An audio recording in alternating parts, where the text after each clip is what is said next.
Well, the Police Benevolent Association is weighing in on an NYPD trial judge's ruling today. The judge recommended that Officer Daniel Pantaleo be fired for his handling of the arrest that led to Eric Garner's death. The NYC PBA president, Pat Lynch, and attorney Stuart London are expected to weigh in on the decision any minute now. So let's listen in to their press conference.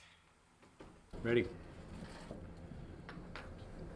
Today is one of the saddest and most damaging days in the history of New York City and the New York City Police Department, where a New York City police officer who was sent out by request from the community through our chief of department's office to go out and enforce the law.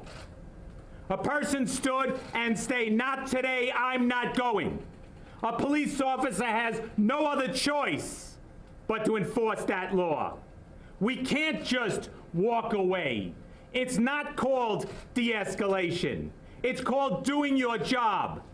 Now, this is a tragedy, and make no mistake, that family has lived with this tragedy for 5 years. Also has the police officers that have to deal with this. But the decision that was passed down today, saying that this police officer was reckless, is ludicrous. New York City police officers now will be considered reckless every time they put their hands on someone. That's what our job is. That's what you expect when you dial 911 when there's a criminal attacking you. How do we do our jobs if we can't stop and say, "Sir, you can't do that," and they refuse?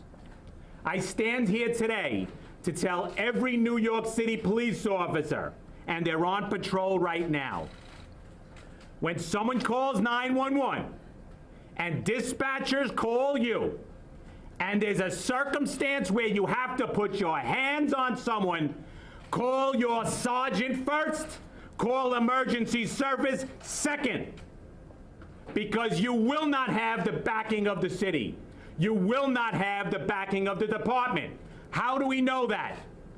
We had a mayor who predetermined the outcome. We know that because he said it on the national stage. He said the family will get justice.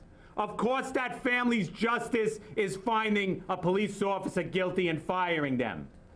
So how can you say they will get justice if you don't know what the response is going to be? So today he stood in front of all of you and lied like he's done before. So our police officers, unfortunately, are in a position of having to protect themselves rather than spending the time protecting you. Again, call your sergeant to the scene. Wait for emergency service when someone says, "I won't go," because they've taken your power away. This is a circumstance where this police officer went out to do a job he was instructed to do, where the community called and complained. Chief of Department Banks' office sent them out there, and a tragedy occurred. This police department should have reevaluated why we're going out enforcing those laws, not reevaluate what the police officers and the circumstance the department put them in. If there's going to be justice here for this city, Police Commissioner O'Neill needs to make the right decision and allow this police officer to go on with his career. We had a grand jury know that there was no crime. We had the feds say there was no crime. And now we have politics saying that there was. The judge advocate of the New York City Police Department needs to pull this back and reevaluate, because she did not understand the law. To say a police officer effectively doing their job is reckless will freeze this police department. Over the last number of years since this mayor walked into City Hall, I've stood at this podium and said his decisions will have a chilling effect on New York City police officers. Well, the criminal advocates have gotten what they want. The police department is frozen. The police department can't stop the killers. They can't stop the criminals. They can't effectively do their job. This judge advocate said that where he violated is when he was bringing Mr. Garner to the ground when he was resisting arrest, and that he should have reevaluated. He should have reevaluated in 7 seconds. 1, 2, 3, 4, 5, 6, 7. While a person is struggling, while you're in a fight, while you're almost going through a plate glass window, the responsibility of the police officer is to protect himself and protect the person we're trying to arrest. These are terrible circumstances for that family. It's terrible circumstances for the police officers that were involved. It's a horrible decision that came out today by someone that doesn't understand the law, but unfortunately understands politics. To say that we had a fair process when we listened to the drumbeat of the criminal advocates who have been chanting every time anyone on the other side tries to get the truth out, that is not justice. For the mayor to say we've had justice, but I don't know what the outcome is, shows he's lying. He has lost the confidence of New York City police officers. We always hoped that he'd come to his senses and understand the job that we do. Because he comes to our funerals and he says he's so sorry. When you all ask him a question, he says, I support the police officers. When it became decision time, he chose to throw that down the sewer. Now he's brought the police department to the gutter. I'm sorry to say that we have to tell our police officers, take it a step slower. Make sure we're thinking. Make sure you're making decisions in 7 seconds. Because you won't get backing. We're calling on Police Commissioner O'Neill today to save the New York City Police Department. Allow us to be effective again. Make sure this police officer goes out on patrol and does his job like he was hired to do, because he's done nothing wrong. Let's not worry about what the criminal advocates will say tomorrow. That's not bringing justice. Sometimes justice is standing up for what's right, even when everyone else says that you're wrong. Have the courage to do what's right. Don't listen to the mobs. Don't listen to the editorials. You need to listen to the facts. We all sat through that trial room testimony. The first time that we were allowed to tell our story as police officers, and we watched it calmly, the video, each step of the way, second by second. And what we saw was a police officer in a terrible situation that effectively did their job, and unfortunately, a tragedy visited our doorsteps. A tragedy visited the doorsteps of the Garner family. But to make it worse, we now have a frozen police department. I'm going to turn it over to Stu London, who's our Pantaleo's attorney, and we'll open up to any questions. Just invoking a limited waiver of 50A to talk about the decision briefly without getting into too many details. The case was won in that courtroom. What we cannot control is what happens outside that courtroom and the influences put on the judge and the medical examiner in that case. That case was won in the courtroom. The medical examiner we called indicated that that alleged chokehold had nothing to do with him passing away at all. His compromised cardiovascular system, his compromised respiratory system is why he passed away, by resisting arrest. The decision indicates he resisted arrest. The decision indicates that Officer Pantaleo's initial moves were correct, properly taught by NYPD.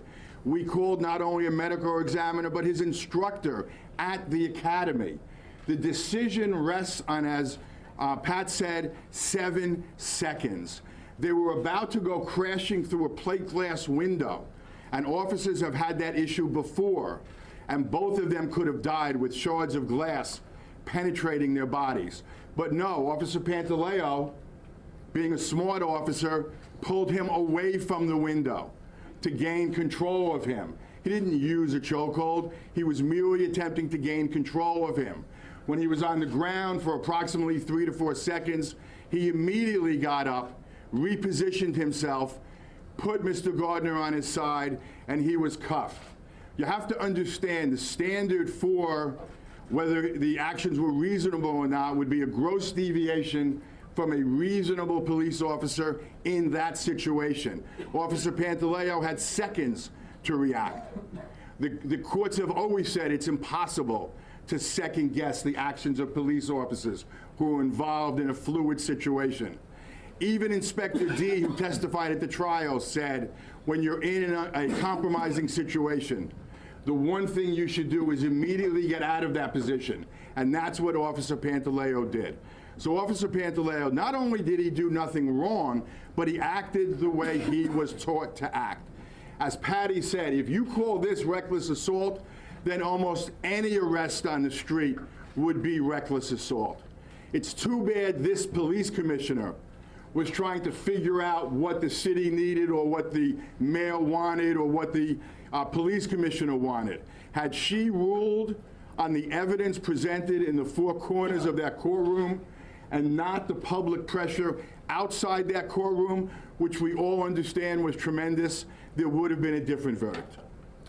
What I don't think is understood many times is that 3, 4, 5 times a tour for New York City police officers, we're sometimes in this position where we have to put our hands on someone, where someone resists arrest. This is not just a fluke that just happened that day in Staten Island. This happens a number of times during the tour. So now you call 911. What do you expect us to do? I hope you expect us to do our job, but we expect backing, which we've found out today, you will not have. You will not have it from a number of layers of government because the loudest people in the room are going to make them go a different direction. They're going to worry about, and the mayor's going to worry about, how does this look if I run for mayor? Well, it looks terrible because you've lost your police department, now you're losing the city, and we won't be able to effectively do our job. That's how it looks, Mr. Mayor. Questions? Stu, what was Officer Pantaleo's reaction? How did he learn about it today? Can you characterize his demeanor? Sure. I picked up decision today at 10:30. I spoke to him on the phone. He was obviously disappointed, but wanted Pat to be out here to let other officers know the danger they're now in based on this decision. He wants to fight going forward. We will do that. We are cautiously optimistic. The police commissioner does not want to lose the officers in the city, as Patty stated, and will come to Officer Pantaleo's defense. But he was initially obviously not happy with the decision, disappointed, but he's a strong individual, and he understands the process. He understands that the state did not go forward, the feds did not go forward. He understands that this was going to be the toughest road because of politics. And politics trump, unfortunately, the rule of law. And that's what's hard for him to understand, because he knows, as anyone who was in that courtroom, that that case was won in the four corners of that room. Mr. Lynch, I've never seen you this angry. What's the next move? The next move here is the warning to our police officers. You have to protect yourself so we can protect the public.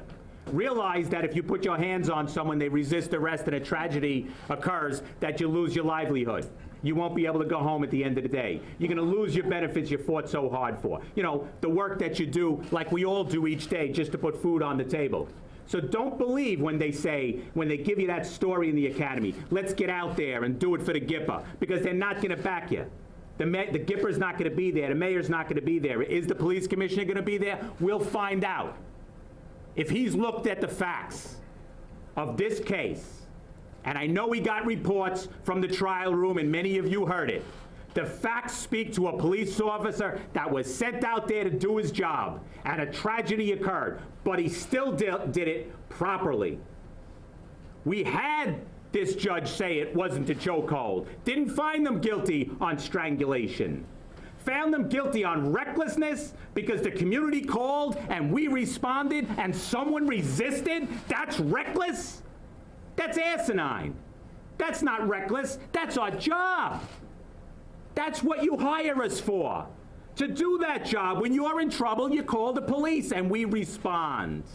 If someone says, well, I'm not going, do you want us just to walk away? I think you may be getting that, unfortunately, because that's the message from City Hall. How dare the mayor said it was a clean process. How dare the mayor said, I didn't give my opinion. I didn't talk to anyone. You don't have to talk to anyone. You're talking to the cameras. You talked to the nation the other day, and you said, justice will be served for that family. You sent your message to the judge advocate. Unfortunately, she didn't understand the law, and you can see that in the writing of this decision. She didn't understand what it was going to do to the police department. So now it's up to the commissioner to save this department. Save this department so we can do our jobs, the jobs we want to do. We want to go out there and do it, but we need to have the backing. We can't listen to protesters. We're the ones that protect their right to protest. We may not understand them sometimes. We may not agree with them, but we'll protect them. They can't be listening to those loud voices that storm a room and disrupt. That's what happened here. You had criminal advocates get into the head of the leaders of our city. The mayor counted the votes. Can I leave this job I hate so much and become the President of the United States? And to make sure that happens, I'm going to send that message out to the judge advocate. This is what I expect. I expect you to find this police officer guilty. Disgusting. Absolutely disgusting. Yes, sir. Why do you think it's responsible to suggest the idea that because of this decision, police are going to walk away when 911 is called? I'm not suggesting an idea. I am telling you, I know what I said, and what I'm saying to you is that police officers feel like they don't have the backing. Today proved it. So you call them, what I said is when they call 911, respond to that call. When someone says they're not going, call your sergeant, call emergency service. Don't put yourself at risk of death, of injury, of losing your job. That's what I said. And we can like it or not. The police department is frozen. How do we know the message of anti-police message is resonating? People are dumping buckets of water on the heads of police officers. Now, you cannot tell me anybody believes that's a good thing. Even the perps on the street went, whoa. They were in shock. We were in shock. The mayor said he was in shock, but there's no passion in what he says, so we know he doesn't believe it. Saying you should respect police officers, but then disrespecting them on the other hand, sends the message, you know what, on the street? Do what you like. You know what the mayor needs to listen to? The average person that's cramming into the subway, trying to get to work, and respects police officers. The message from City Hall is of disrespect. The message we get on the street from the public is thank you for what you do. I'm sorry that happened to you. This is a terrible situation. It's unfortunately this judge advocate and the mayor will listen to the wrong voices. We're hoping that the police commissioner listens to the right voice. Mr. Lynch or Mr. Stewart, gentlemen, is the decision final or is there more process that can be played out? It's a draft decision. So myself, our law firm, as well as CCRB, has till the 14th of August to submit our discrepancies of the decision, why we think it's inaccurate, why we think she applied the law wrongly, why an objective police officer in Pantaleo's position would have done exactly what he did. And from that point on, the police commissioner makes a decision getting both our responses as well as the draft decision. So technically, according to the process, O'Neill has not even seen the decision right now. Sure. Stu, based on your conversation today with Officer Pantaleo, do you suspect that he could go the full route, meaning if O'Neill does dismiss it, he'll file suit, or is it possible he might resign before that? No, at this point, we are going full steam ahead. He's done nothing wrong. He's committed no misconduct. There's no reason for him to do anything other than protect all his rights. And Pat, if I may. Yes, sir. Did you sense a change in the mayor's rhetoric when he announced he was running for president, or have you always been displeased with how he has talk about this incident? It's gotten worse and worse since the day he got here. And we've had discussions in the past. We had discussions in 2014 that his rhetoric was making the street uneasy and police officers were going to get injured, and we got 2 police officers killed. So we lost faith a long time ago. But we always hoped that he'd make the right decision based on the facts. But you know you should watch his Pinocchio nose when he stands up there and says, well, I couldn't do anything for 5 years because the feds wouldn't let me. That's not true. The police departments moved forward before. So if he had his decision made, the wrong decision, then he should have had the backbone to make it. But now when he's running on the national stage, he wants to say, well, that's somebody else's fault. No, it's not.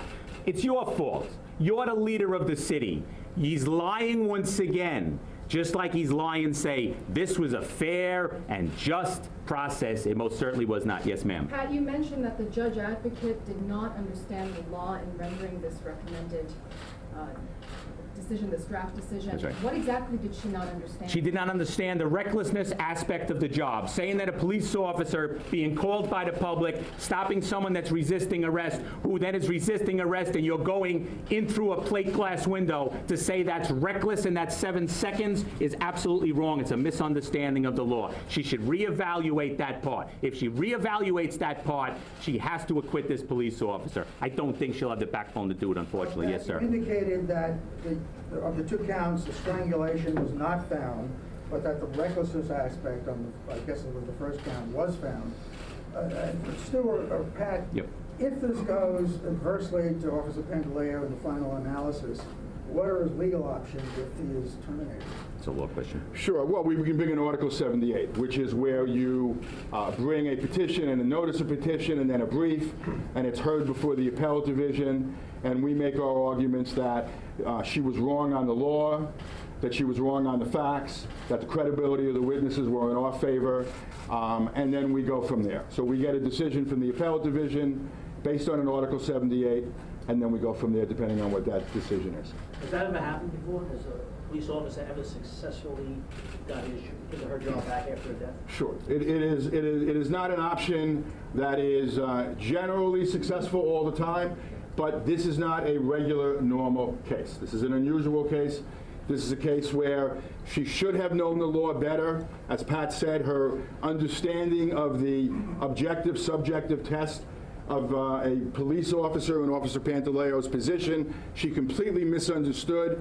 And you never second guess what officers do, especially when you're second guessing anywhere from 3 to 5 seconds of what he did. Can you imagine if we were all second guessed on what we did for 3 to 5 seconds in a situation where a man twice your size, you're attempting to take down and he's resisting arrest and telling you it's going to end today? Ridiculous. I want to put some imagery into your head. We all watched videos recently where police officers were subject to water being dumped on their head. And unfortunately, you saw police officers put their head down and slink away. That's how every one of us feel today, because we just found out that no one will stand up for what's right against wrong. City Hall will not really truly stand up for right and wrong. Only politics, only the loudest in the room. That's how the police officers feel today. They want to put their heads down. Will there be a counter protest or some kind of workers' slowdown? Our job here today is to make sure the next step of this process is fair. So we're asking the police commissioner, who carried a shield in his pocket for 30-some years, to recognize what this decision will make, to gather the strength to make a decision where many will say that you're wrong. But when you know it's right, make that decision and take the hits. That's what we need now. So we're going to march towards the next step to hope that someone is listening.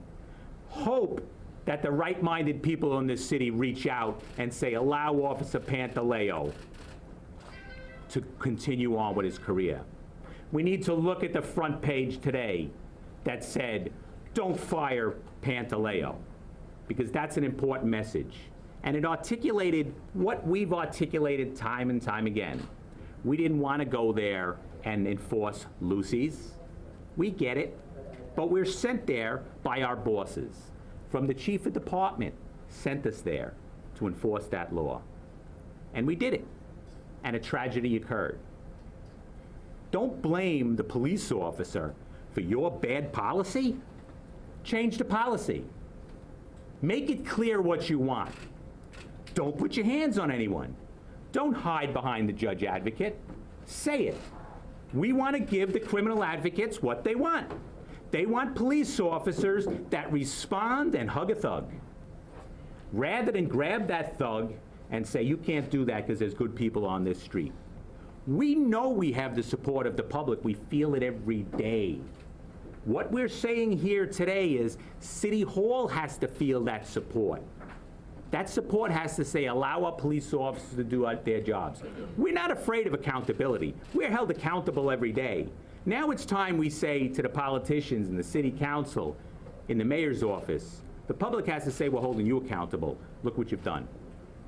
Question? Yes, sir. How often, if ever, is there a face-to-face between you, the commissioner, and you and City Hall, just to have that in-person communication and understanding? We do that on a regular basis. We meet with the police commissioner on a regular basis on all sorts of issues, including this one. We've had discussions with the mayor's office. We have discussions this way as well, because we understand he's trying to take the temperature. We'll take the temperature. There's the temperature. You lost your police department. Yes, ma'am. My understanding, and correct me if I'm Yes, wrong, ma'am. is that the judge found that there was a chokehold, but that it was not intentional.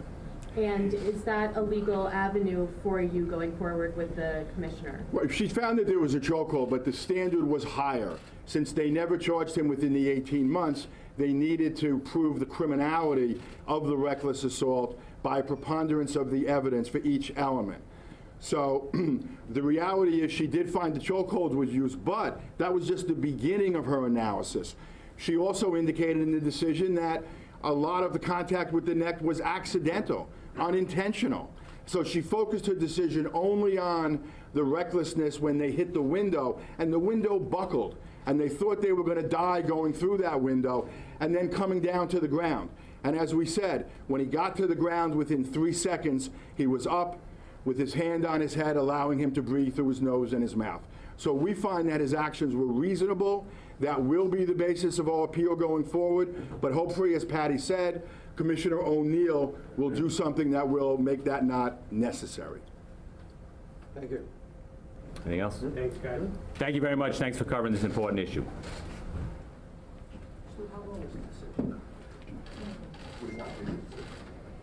And at the presidential debate on Wednesday, the Eric Garner case was repeatedly brought up by both protesters in the crowd and by the candidates challenging what Mayor de Blasio has done with the Daniel Pantaleo case. The mayor just addressed today's developments. Take a listen. Until today, the Garner family has been failed by this entire process. And think about what they have gone through. They watched him die, just as we all did. They felt that pain. And then they were told over and over again by the district attorney, by the Department of Justice, that the government would do its job. And they waited, and they waited, and they waited, and nothing happened. And as all this stretched on, it reinforced the suspicion, as one felt by millions, that justice doesn't exist for people who look like Eric Garner. Today, we finally saw a step towards justice and accountability. We saw a process that was actually fair and impartial. And I hope that this will now bring the Garner family a sense of closure and the beginning of some peace.